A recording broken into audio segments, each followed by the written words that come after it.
visualization that we use at Sportsbet. So just starting off, so who are we at Sportsbet? So we were established in 1993 in the Northern Territory. We're a sports and racing wagering company. Pretty much all 100% of our bets are taken online. We have about 1.5 million Australians who have accounts with us, and in a given day we get almost 250,000 bets come through our system. So as you can see, those bets carries with it a lot of, well, as you can imagine, each of those bets carries with it a lot of data. So we are accumulating data very quickly, and being purely digital, that the amount of data that we get is exponentially growing. About 42% of those bets are actually from mobile devices, so from either a tablet or mobile phone, and that is growing quite a bit as well. The maps on the bottom left there show that we have 3 offices in Sydney. Our main office is in Melbourne. We take all our bets through Darwin, and we also have an office in Sydney. And we are 100% owned by Paddy Power. Paddy Power are based in Dublin. They're one of the largest UK bookmakers, and they have had sole ownership of us since 2011.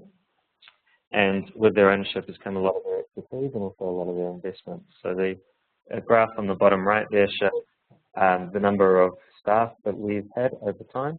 As you can see, there are a pretty sharp incline in staff, and we've almost tripled our staff, or tripled our staff in the last 4 years. So pretty rapid growth. About the only company I can think that's growing as fast in terms of headcount is Tableau itself.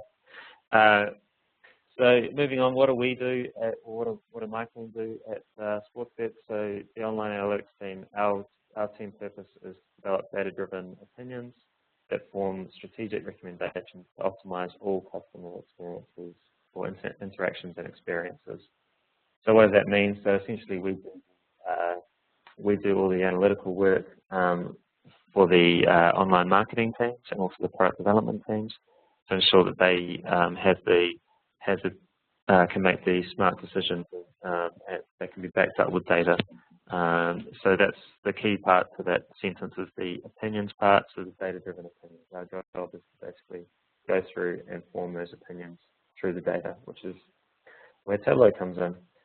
Just another way of putting that, if you see on the bottom left, we have a quote that I use in all my presentations because it pretty much sums up what we do as a team, or why we exist, I should say. A quote from Jim Barksdale, former Netscape CEO.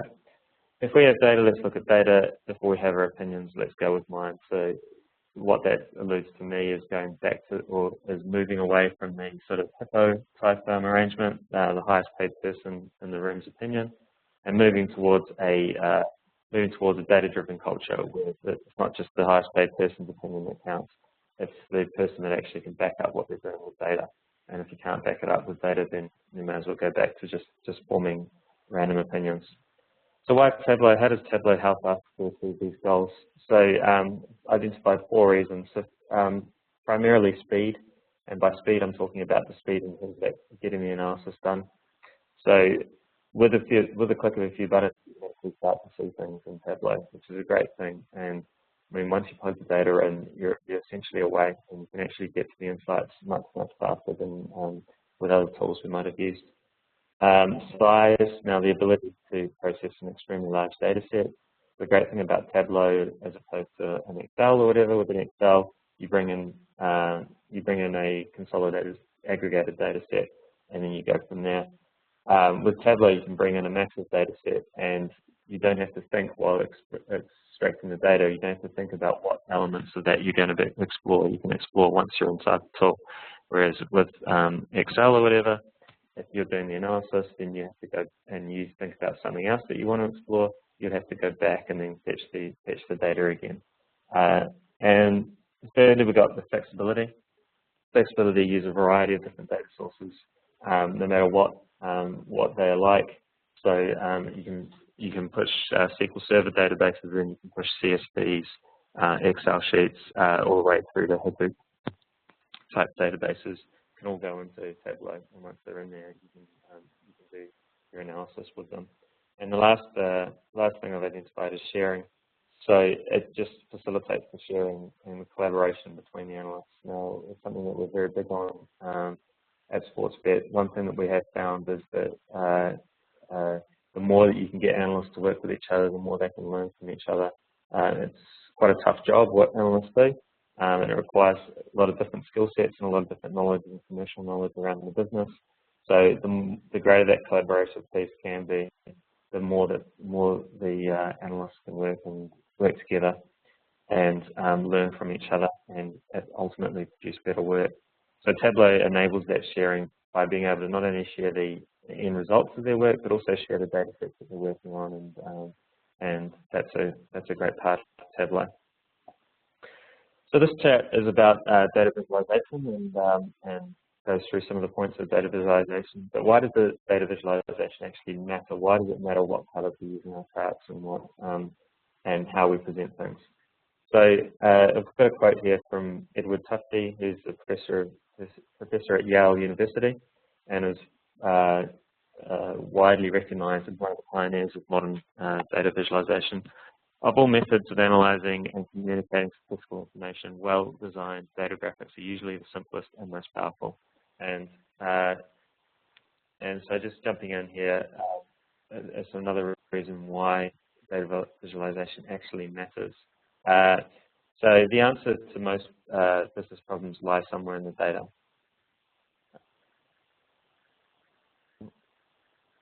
Sorry, it's taking a while to upload. So if I just step through, but data by itself in its raw form is absolutely minimal. No one's ever made a decision based on raw data alone because it's not really readable by a human. It needs to be shaped into something that humans can actually understand. That's what an analyst's job essentially is. A data visualization is a process of turning that data into something meaningful so that ultimately it can be actioned by an end user. So one of the often neglected things about things from analysts is the way they convey the data. It's all very well doing the greatest piece of analytical work in the world, but unless it actually leaves your computer and actually gets into someone's head, unless you can convey that opinion to someone and make them believe in that opinion, then it doesn't mean anything. So it's very important that how we convey that message is thought through. Just some further sort of backups to this on the right. So 83% of learning is actually done visually, and only 20% of what is read is actually retained. I know that that's very much true for me. I know that I can learn from visual things, whereas reading an article generally doesn't. My retention isn't very good, and that's true for a lot of other people as well. And just on the bottom right there, we have a graph there sort of showing the Google Trends for the search term infographic. Now, infographics is a type of data visualization. You can see there that it's grown exponentially since 2010, 2011-ish. The reason for that is because as computer processing power gets greater, we can actually do more complex pieces of analysis on larger data sets and go through some more complex things. It also becomes more difficult to actually ultimately share what we're doing, going back to that point about conveying the message. So things like infographics and like data visualization are mattering even more now, and they're more important than they even used to be, because the ideas are getting more complex, and it's more important as to how those complex ideas are conveyed. Now, one last thing I want to allude to before I step into the 10 rules of data visualization is just the difference between analytics and reporting. And I think it's a really important distinction to make, and not something that everyone really understands. So for me, analytics is identifying causation, whereas reporting is showing effect. So a reporting tool or a BI person, essentially they are showing what actually happens. They're producing graphs which show these are exactly what happens, and showing that at a high level. The analyst takes that a step deeper and then looks into why did that actually happen and what was the causation. And it's an important distinction because the causation is what we can actually alter, is what we can actually change in the future. So that's where we actually get to making the strategic recommendations. By saying that we can change this, it will have X effect. So my team's an analytics team. So the rest of the presentation is based on talking from an analytics point of view. But there is probably still some crossover in terms of it will probably help reporting people as well. But primarily, it's from talking from an analytics point of view. So if we jump into the 10 rules now, a couple of things before we start there. Firstly, everything you see from here on is dummy data, so none of it's actually real Sportsbet data. Unfortunately, I can't show you that, but it will give you an idea of some of the things that we do actually look at Sportsbet. And yeah, so the second thing that I wanted to go through before we start was this is more a presentation on what you can do in Tableau rather than how. So I might get through some of the graphs quite quickly, and I won't go through exactly how you make them, but it's just sort of a guide as to what kind of things you can eventually do in Tableau. So starting off with the first rule, and we have probably one of the most important rules of visualization is thou shalt understand when more is more and less is more. It's an important distinction because what we want to do when we create a new graph is we want to obviously show as many things as we can in that graph, but we want to show as many things as we can to get as many points across as we can without going too far. Now I've got a quick example of this. So firstly the top graph in the corner, the top there, we're looking at NPS score, Net Promoter Score, which is a customer satisfaction metric by state over time. So you can see there that out of the box, Tableau gives us a pretty nice visualization already. But with a couple of additions to it, we can actually add to this. So the bottom left-hand example is an example of more is more. So what we've done here is firstly we've changed the colours of the states to something a bit more applicable, Queensland in maroon, New South Wales in light blue, so that the user can actually understand it a little bit better. Put some grid lines to give a bit of context. We've moved the state labels onto the lines itself so that people can make a bit more understanding of it rather than having reference a legend. And the other thing that we've done here, and something I like to do, is, and especially for survey data type like this, is the weight of the line is actually reflective of how many people answered the survey. So what I can actually see here, it gives me a second dimension of information. I can see here that in December and November, a lot of people actually answered the survey. Whereas back earlier in the year, we didn't have many people answering the surveys because the line wasn't particularly heavy. It's very important for surveys because the heavier the more people that fill out the survey, obviously, the more likely it is that the information is statistically correct. Also a bit of transparency as well, which when you get to sort of relatively complex graphs, a little bit of transparency also helps, so you can actually tell what's going on. Then if we move to the graph on the bottom right, this is an example of when more is less. So now we've added too much to this graph. We've got some trend lines in here, we've got data labels on there, we've got some reference lines. All of those in themselves can, in isolation, can actually be good things to add to your graph. But I've seen a few graphs like this in my phone, and essentially you're getting to the stage where you can't really make sense of what's going on. So it's quite an extreme example, but finding that fine line between what you should add to a graph and what's adding too much is a very fine point. Moving on to the second commandment. So thou shalt always be spatial. So essentially what a graph is just a spatial or a chart or a data visualization. It's just a spatial representation of data. So we should always think about how we can use that sort of spatialness. Now, this goes all the way from basic line graphs all the way through to the more complex graphs that Tableau provides. I've just got a couple of examples of some spatial sort of things that I've whipped up in Tableau, which hopefully demonstrate some of that. So firstly we've got this is eye tracking on the Sportsbet homepage. So you can see the green dot here is where people are looking, and we can show over time where people look on the page. So if we step through here, we can see, and it gives a visual representation to the end user that I can see that people are very interested in the top left, and then they start to move their way around the website as to where they look. Now, once again, this is dummy data, but this is a good example of how with Tableau you can actually create a lot of all you need essentially is the data. So if you can feed the data, you can create a lot of different things. So it's not particularly complex to create this.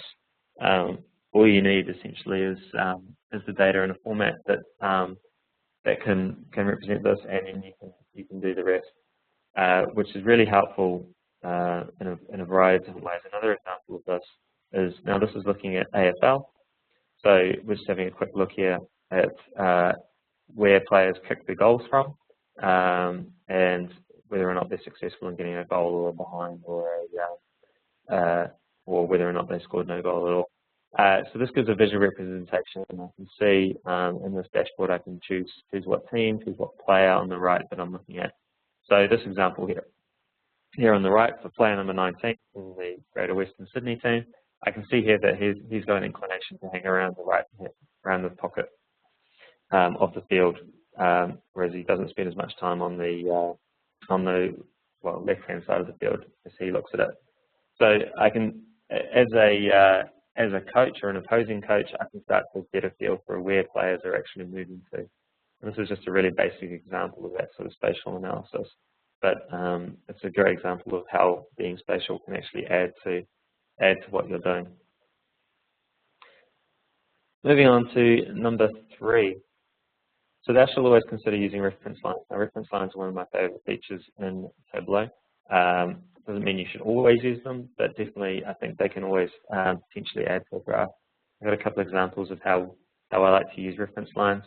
So this is just an example of year-over-year growth on each of the channels, the desktop channel, mobile channel, and tablet channel. And what we have here is the grey block is a reference line showing the average throughout the whole year. And we also have some trend lines in there as well, so to see what's happening. Now I could have just done this. I could have just done this chart and just shown the blocks as a bar chart, but I wouldn't have had a feel as to what's actually happening throughout the year. So the line itself is showing me what's exactly happening from January through November. So I can see here that tablet is obviously our fastest growing channel, being the newer one. And I can see that on average 77.5, but I can see that in November, December, that average actually started to come down, and it's probably because we're moving off we're moving to a slightly tougher base from the previous year. So I can tell here that I can't expect that this line is going to keep on through next year at 77.5%, but this is going to start to fall away. So by adding the reference line, I get to see the overall sort of perspective, but also having the line allows me to actually see within the year as well, all in the one graph and all in the one place. I think that's a good example of how a reference line can be used. Another quick example, so these are what this graph is showing. It's showing our customer's age and by state, and every dot here, or every circle I should say, is designed to be a customer. So I can get a feel for the distribution of customers. So I can see here that the other states have a lot more older customers. By older, I mean plus the age of 80. New South Wales has a few as well, and whereas Victoria, their oldest person is only 88. So it gives me a feel for what's happening. But overall, it doesn't actually give me a very good feel for what the overall numbers are. So on the right here, just by adding a simple reference line, which is a box and whisker plot, I can actually get a much better feel for that. So same thing, same underlying data, or same underlying bubbles, but I can see here instantly that Queensland, the median age of Queenslanders is a little bit older than the other states, and I can also get the lower and upper quartiles, and I can get just a little bit better feel from the data. So that's reference lines. So moving on to commandment number 4. So thou shalt always obsess over labels. Now this one might seem a little bit finicky, but I think that labels can actually add a lot to the value of a presentation. So just a couple of examples that I've got here. And labels are one of my favorite features in Tableau as well. It's something that you have a lot of flexibility over. So you can do a lot of different things compared to things like Excel, where you're very much stuck with the labels. So this example here, I'm showing NPS score again. So this is the Net Promoter Score that we showed before. just showing a basic bar chart of over time from January through to December. I can see what the NPS score was. Now the other thing is in the label, by actually adding the N, which is the number of people that actually filled out the survey, I can just add a little bit more information to this. So I can see here 657 people filled out the survey in December, or answered the survey. So I can get a much better feel for how many people in the survey just from adding that onto the label line. One more example of a sort of cool use of labels. So this is just looking at another survey that's looking at why people decided to join us at Sportsbet. So this is using the max and min function. So each of these lines is a rectangle, these 4 lines. Now the maximum and minimum of the the maximum and minimum value of each of these lines actually has a label associated to it. If we were to put these labels across all these data points, we'd get a very messy graph. But by doing this, it cleans up the graph a little bit more. Also, it gives me a little bit more context, so I can see here that the orange line, which is they go into the prices and promotions, I can see that balances out somewhere between 48.57 and 27.9, and I can get a little bit more context as to where everything else sits. I can also quickly tell the maximum for price and promotions is in September, and the minimum is in April. And I can very quickly make that judgment, so I can see the seasonal effects that occur as well. So I think the maximum, these maximum labels, is a really cool way of showing the data and showing the context. And I think there's plenty of other examples of how labels can be used within Tableau. Moving on to another one, rule number 5. So thou shalt always interpret the colours. So we've done labels. Now moving on to colours. Now this is one that is once again important, but probably it doesn't maybe sound a little bit finicky, but the colours that we use are very important in the message that we are trying to convey. And the great thing about Tableau is Tableau has colours set up and very clean. So when you move across worksheets and whatever, if you've called something with colour on one page, it follows through to all the other pages as well. So the time it takes managing colours is much less than maybe with some other systems.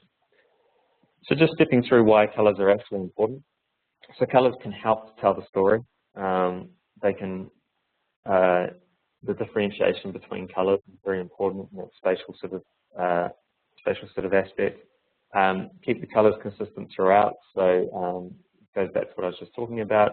If you're dealing with something by state and you've marked that state off as being green in one sheet, make sure that you keep it green throughout so that the user can actually tell what's going on. Make sure the colours make sense. So once again, by state, by making Queensland a maroon colour, New South Wales a light blue colour, that makes sense to the user. The other thing there is to think about, you can use greys as well. So if you're trying to highlight something, put that into a darkish colour like a blue, and then the other aspects can be kept into sort of grey aspects that you're not trying, with areas you're not trying to highlight. Think about transparency. I spoke about transparency before. I think transparency can be very important, especially if you have a crowded graph. And I'll go into an example of that a little bit later on. And it's not just the colours of the bars and lines, it's also the colours of the grid lines and the axis as well. So we've already gone through things like reference lines, how you can actually put reference lines on things and without actually getting in the way, and actually you can actually make them more subtle, is actually very important. So just moving into a couple of examples. Now this is one similar to what I showed you before, where you use the reference line as showing the average for the whole year. So I've dubbed this 50 Shades of Grey because there's numerous different shades of grey in here. And by using all these different shades of grey, I think you can make grey your favourite colour. You can make things subtle, and you can also highlight various things. So you can see in here, just in the reference lines are showing the bar, the dotted line that moves across here, the way the lines, the grid lines are sort of shown, the difference between the panels. You can see I can instantly tell where the 0% mark is. Even the number, also not the number, the label for the average is a different shade of grey. And by using all these different shades of grey, we can actually make various things more subtle and not actually get in the way. If we were to use darker colours on this bar, for example, all of a sudden we would probably be detracting from the main message, and the main message being the line that we're trying to show. So the moral of that story is make grey your friend. Moving on to label number 6. I'm sorry, rule number 6. Got labels in the mind, obviously. Thou shall ensure numbers are always given in context to other numbers. Now, this is a really important one as well. This is the whole reason why charts are important. The end user needs to be able to weigh these things up against one another. So by ensuring that they have that context, they can do that, it will make your visualization much more powerful. So a couple more examples of that. So now earlier on in the presentation, what I did was I said to you that we had 1.5 million customers with Sportsbet, or 1.5 million Australians that have accounts with Sportsbet. So that was in itself, people aren't wired to understand what that actually means. What does 1.5 million actually mean? You need to actually put it into context with another number for that 1.5 to actually make sense. Otherwise, it just seems like a big number. There's no difference between big numbers. So if I was to give this some context, I could do something like this. So what does 1.5 actually mean? Well, compare that to 512,400 people live in Tasmania.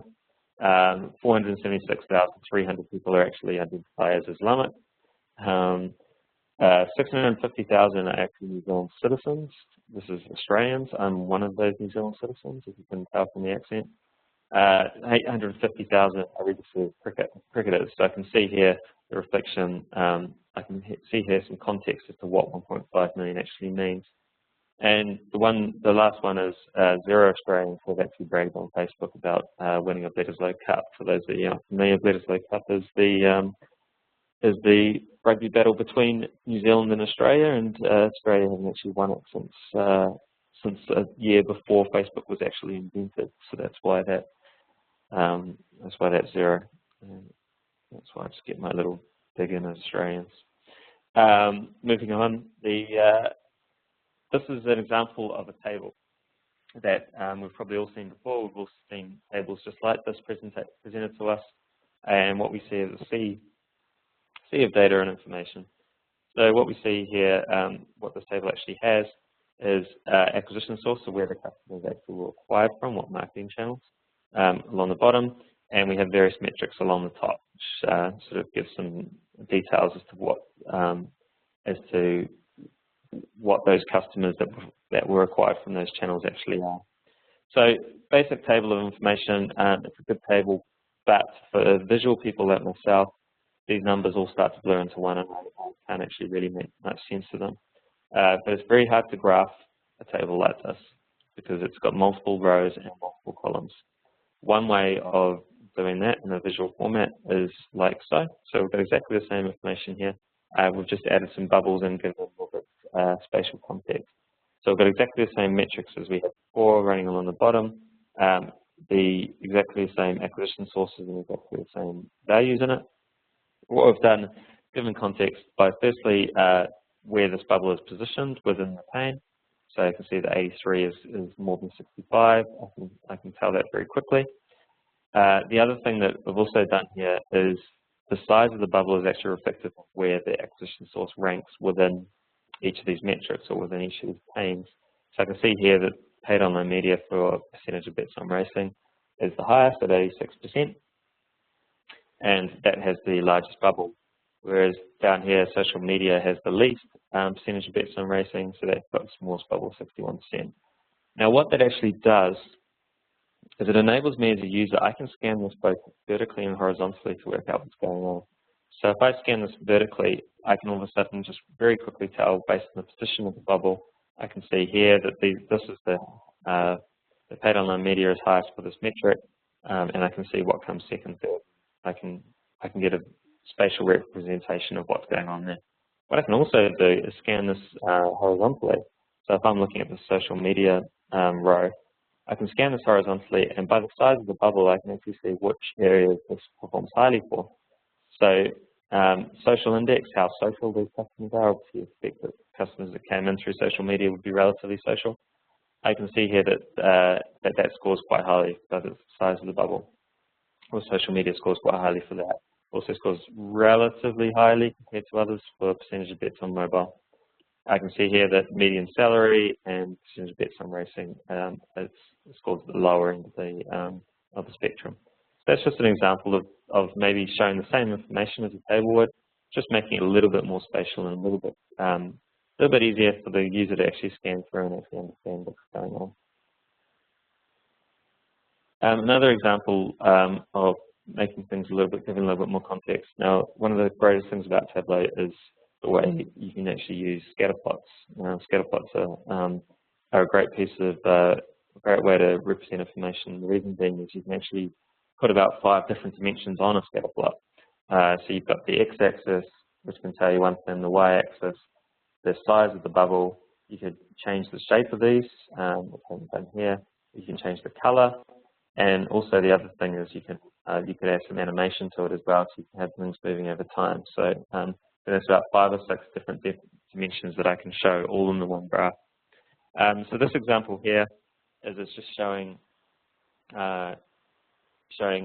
for each campaign that we do, our paid advertising campaign, is a bubble, and it's something that's designed for our paid search campaign manager to have a look at, so you can tell which campaigns are performing well and which perhaps aren't performing as well as you'd like. So on the y-axis we have cost per click, how much is each of the clicks costing us for that campaign, and then on the right we have the conversion rate, how many people are going on to convert and become acquired customers. So obviously here we want to pay as little as we can, and we want as many people for the greatest conversion rate as possible. So we want campaigns in the bottom right-hand of this graph. We don't want campaigns in the top left-hand of this graph. So the campaign manager can go in here instantly, and he's got visual context to see, hey, these are my good campaigns. Let's do more of these. These are my bad campaigns. Let's have a think about whether or not we want to continue these. And just giving that context to how each of the campaigns perform against one another is catalysts for that. A couple more things on this graph. Firstly, transparency, which we've spoken about before. On a cluttered graph, I think giving transparency will help. Otherwise, a lot of these bubbles will just be hidden. And also on a scatter plot, I generally order because it generally helps aesthetically as well, and so it helps to work out what's going on. One of the great things as well with labels, which we've spoken about before, is that Tableau's generally in these kind of charts, I'm really only interested in the outlier. And Tableau, partly because that's the only where you've got space, but what Tableau does is it actually only labels the outliers. And so I can instantly see here without using the tooltip, I can see this is campaign 55, this is campaign 7. I can still use the tooltip here to see that this was campaign number 1 and whatever, but just by having those labels the way it's set up. Now this is something that if you tried to do this in Excel, it would have no comprehension on. And this is one of the reasons why, this is another one of the reasons why Tableau is such a great tool to use. So moving on through to commandment number 7. So thou shalt always show a caption. Now this is a really, really simple one. But what an analyst must always make sure that they do is put their assumptions and put their footnotes with all their work. And something that all analysts hate to do because it takes time, and also it enables things, enable the end user to actually pick some holes in their argument a little bit. Tableau has a great feature in terms of saving time, where you can just quickly click the caption to be on it, and it automatically writes the caption for you based on the way that you've put the data together. Now it's not always the it's not always the best. You can override it if you want to, but just having that ability to have something custom written for you can be a massive time saver, and it can be much more important than most people actually give it credit. Just a quote about footnotes and caveats and captions and whatever from Pete Seeger, the American folk musician. Education is what you get when you read the fine print. Experience is what you get when you don't. So that's more so from an end user point of view. Obviously, an end user, they will pay a lot of attention on the footnotes, on the assumptions, because what they're essentially trying to get is an education. They're probably not so interested in getting a great experience or an interesting experience, I should say. So moving through to rule number 8. Thou shalt always give away the whole story, or thou shalt always give the whole story away in the title. Now, traditional storytelling methods of telling stories sort of state that what you should do is you should hold it up your sleeve in terms of what you should hold the twist or hold it up your sleeve until the end. Don't give away what's going to actually happen until the end in order to make your story better and more suspenseful. And this is where data visualization and storytelling through data actually changes. You're trying to get the user to that endpoint as quickly as possible, and you're trying to get them to understand exactly what's going on the slide, and not spend time actually trying to work out what's going through. So one really simple way of doing that is, and this is something that we implement Sportsbet as a rule when you're doing PowerPoint slides, is you make sure the title of what you're saying is the key takeaway for that slide. And this does a couple of things. Firstly, the title is generally where the end user will look at first. So in this example here, this is just going through the accuracy of some of our models over time, and you can see we've had various different models that we've used over time. And the title will tell me that recent versions of the model have provided greater accuracy. That's what that takeaway that I'm trying to get to here. So these recent models have been much more accurate than the predecessors. So as the end user, I know exactly what to look for from the start. I'm told exactly what I should go through. Generally, what people put for the title is what they're showing. So I could have put churn model accuracy by month as the title. I think this method is a much better method. The other benefit of it is it makes the person that's putting together the slide, the analyst, think about what is the key takeaway from each slide. Every slide should actually have a key takeaway, or every data visualization should have a key takeaway that the end user is meant to take away with them. And if they have a slide which doesn't have a key takeaway, then this is the time that they actually think about it and go, wait a sec, maybe this doesn't actually need to be included in this pack. So that's just something that we've implemented at Sportsbet, and I think it's had very good success with how we present things to executives. Moving up to rule number 9, this is a big one in data visualization. Pies are to be consumed in moderation. There's a lot of talk about maybe that pie charts shouldn't be used at all. The reason for that, and Edward Tufte, who I quoted previously in this presentation, is one that sort of sits in that sort of camp. The reason why pies are not generally a good way of showing information is because, for starters, they can only show one dimension. That one dimension they can show is the size or the angle of the pie. And so they're not actually showing that information. If we think back to the scatter plot example where we were showing 5 or 6 different dimensions all on the one chart. So there's that aspect, and then the other aspect of it is that it's very difficult for the human's eye to actually work out what. Generally, you've got to compare the size of each of the angles, and it's actually very difficult for the human eye to actually make that comparison. So it's not an ideal way of presenting data in that regard. The other thing is, and further to that, is 3D pie charts should never ever be used at all. The 3D pie charts can really distort that angle and make it even more difficult for the end user to work out what's going on. So Tableau does allow pie charts to be used. Luckily, it only allows 2D pie charts to be used and not 3D pie charts.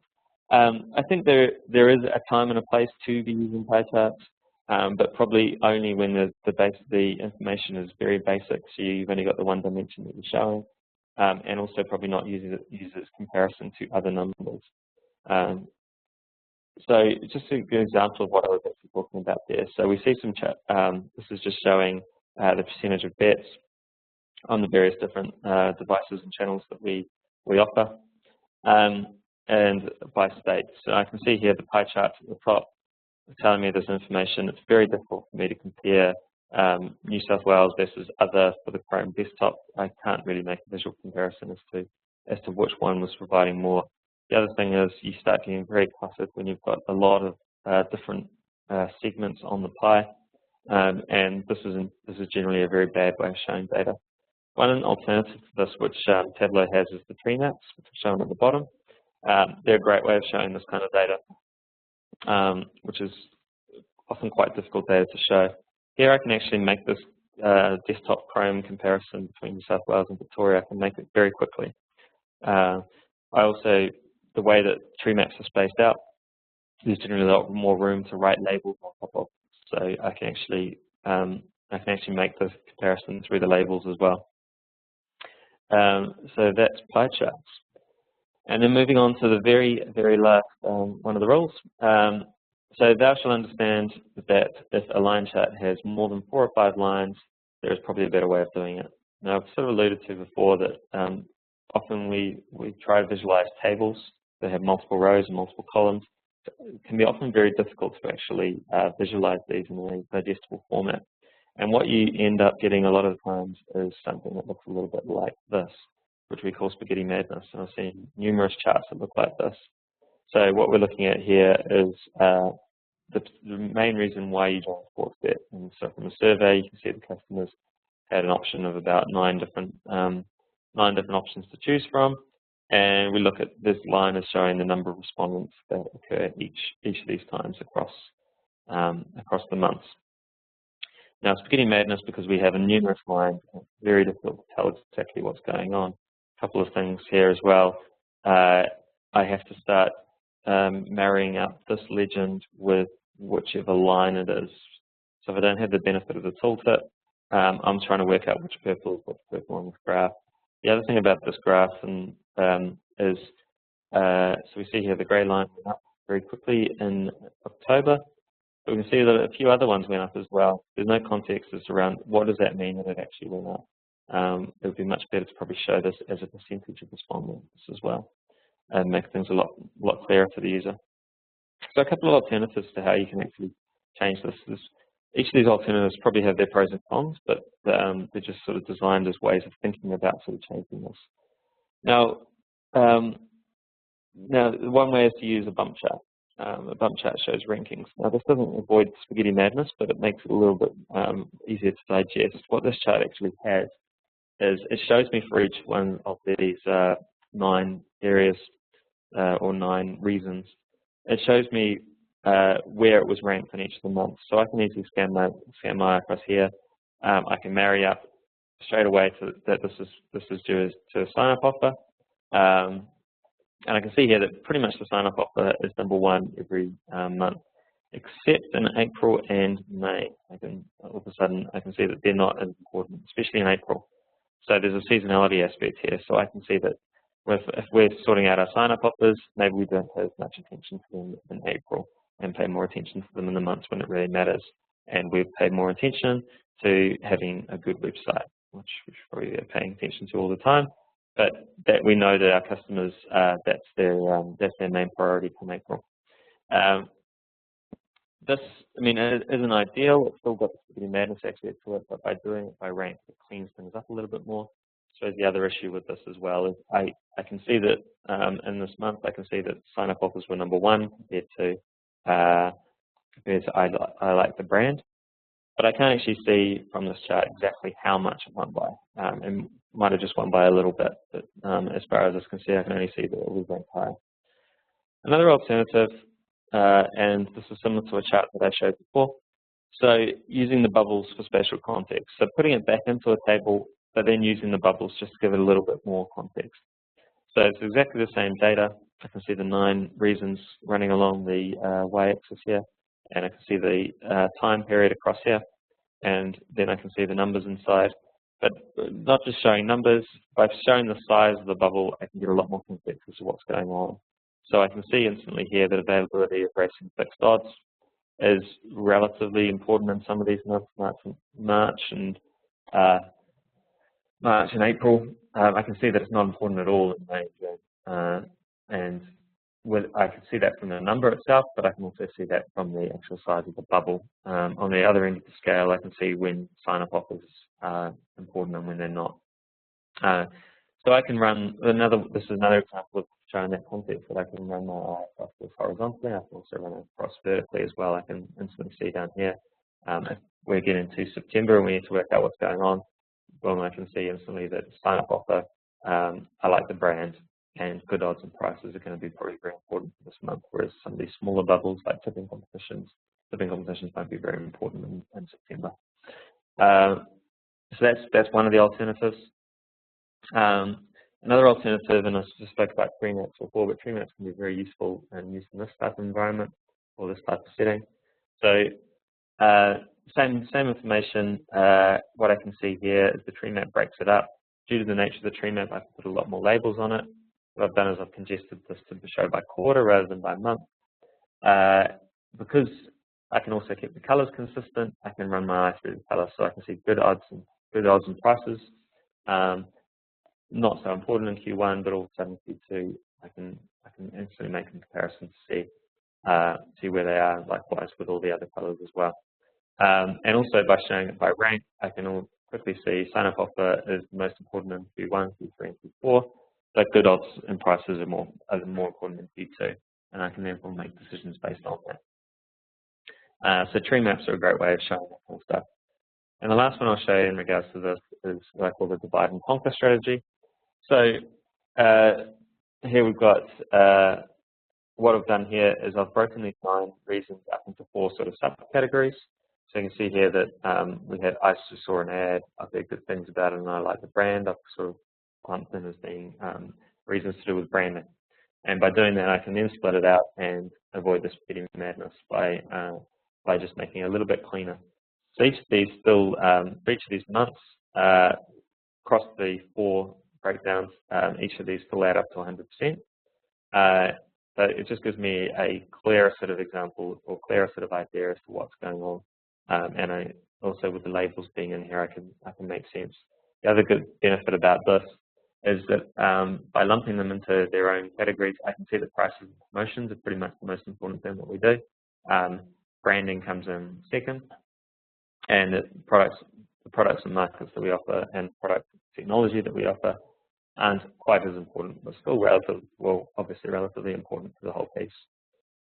So that's another strategy as to how you can get past that sort of scenario.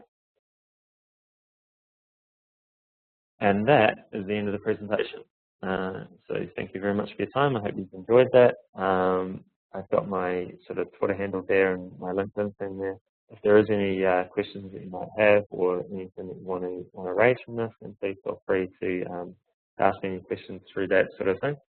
Other than that, I hope you've enjoyed the webinar, and I hope that you've taken some various things away from it. Thank you.